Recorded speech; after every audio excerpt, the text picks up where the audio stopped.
version ng puro acoustic tsaka mga upright. Bibili ka na ba? Hindi ko nga sure eh. Parang nat-attempt ako eh. Pudol ka na. Oo eh. Kasi kung mag-question lang ako, ano yung Christmas wish mo? Ano no? Christmas wish. Siguro maging happy lang. Ayun lang. Maging happy. Ang sweet ng wish mo ah. Ano? Ang sweet ng wish mo. Walang ano ba tawag? As in object na... Object? Oh, material. Bakit mo kung genuine happiness talaga? Siguro yung right, yung acoustic piano. Kahit ano dyan. Gano'ng karaming instruments mo sa bahay? Nabibilang mo? So, 10 gitara ganyan. 10 gitara. Yun. Unique, curious lang ako. Ano yung parang unique music story na pwede mong ma-share sa amin? Na growing up, maybe the reason why you are a musician, right? Siguro naging musikero ko dahil sa parents. Hindi ko alam kung unique yun, pero doon ako nanggaling. Malaking influence ng mga magulang.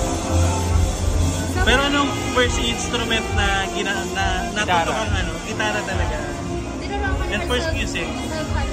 Nung una tinuruan ako, tapos lumaki ako na ako na yung nag-aaral para sa sarili ko. First song na natugtog mo ng buo? First song? Unreleased siya eh, pero tagal na yun eh, hindi ko na maalala eh. Unreleased? Ano no? Unreleased? Unreleased siya eh. Pero yung siguro sa pinaka-mga tagal na na-release ko yung Midnight Sky. Ayun yung isa sa una kong pinerform live. And eto na lang, how did music change your life?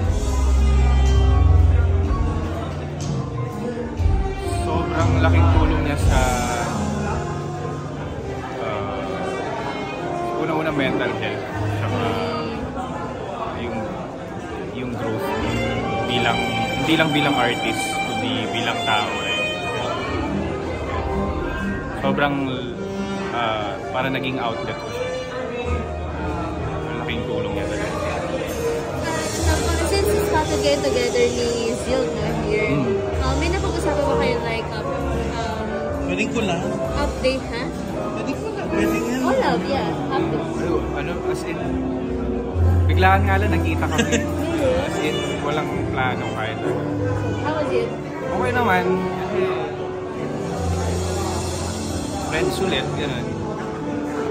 Happy kami na nakikita-kita kami minsan. Pero, gandun muna yun. Gandun muna. It's a process. Oo, parang walang pressure na parang, wala kayo babalik. Walang gano'n. Yes. Fun na. Update mo na sa isa. Basta happy lang kami sa buhay namin. Parang, supporting each other. Enough na yung bati-bati kami. Yun. Happy kami. Message na sa fans na patuloy na nagsusupport sa inyo kahit individual. Ano no?